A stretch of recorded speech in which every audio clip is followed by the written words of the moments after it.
Today we're going to be doing a quick video tutorial on how to set up fax forwarding to an email address. First thing you're going to want to do is you're going to want to type the IP address of the machine you're working on into a web browser so you can come up to the machine's web interface. Generally speaking, all you got to do is just type in the IP, no HTTP, no www necessary.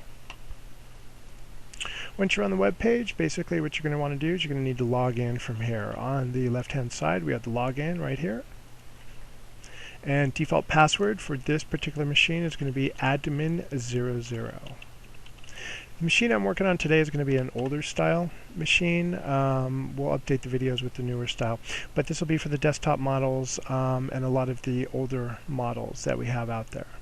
So once you type in the default password admin00, go ahead and click OK. And then you're going to be logged into the main portion. Once we're here, what we have at the top is we have a tab called Fax. Go ahead and click on that. And then we have a couple options on the left-hand side here.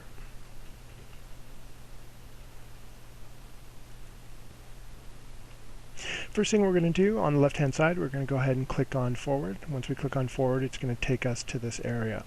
Now this is basically what you're going to have to set the time of the forwarding. If you need this machine forwarding all the faxes all the time, all you have to do is just click on and then just leave it set for all day.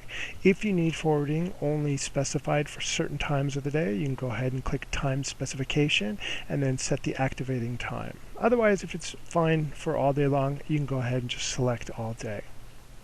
Once we're happy with these two settings, we're going to go ahead and click submit. Also under here what we have is we have the default file name.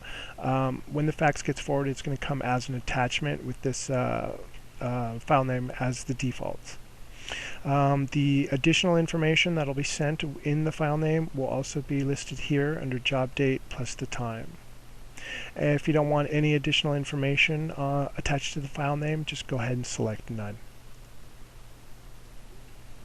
If you want to add the sender information, you can go ahead and add it as well.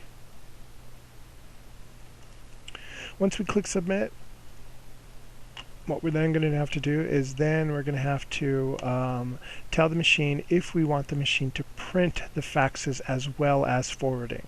By default, this most likely will be turned on. So if you do not want the faxes to be printed before they're forwarded to an email address, what you're going to do is you're going to come into print and you're going to make sure that this is selected to off. By selecting this to off, this will mean that the faxes will not print. They will only be forwarded to an email address. If the machine fails to send to the email address for whatever reason, then you will get a fax to print out on the machine. But otherwise, as long as the scanning to email is working, then everything should go out fine. Once we're satisfied with the print option, we're going to go ahead and click submit.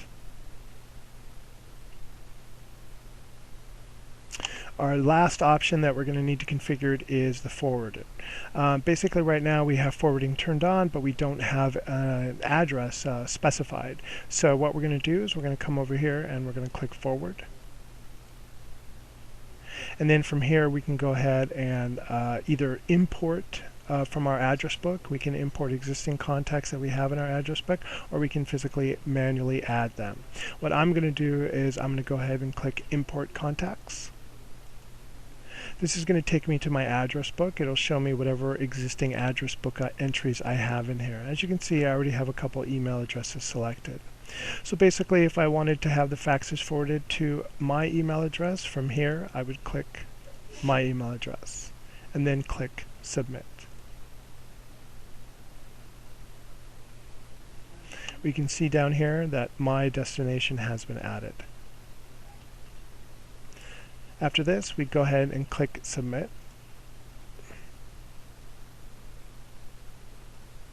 And then we would click submit one more time just to make sure.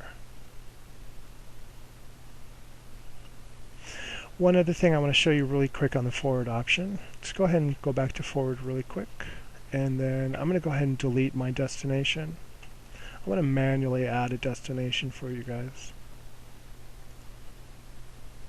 So if the email address that I wanted to have everything forwarded to did not exist in my address book as a fax number, I could then go ahead and just forward my faxes to an additional fax number.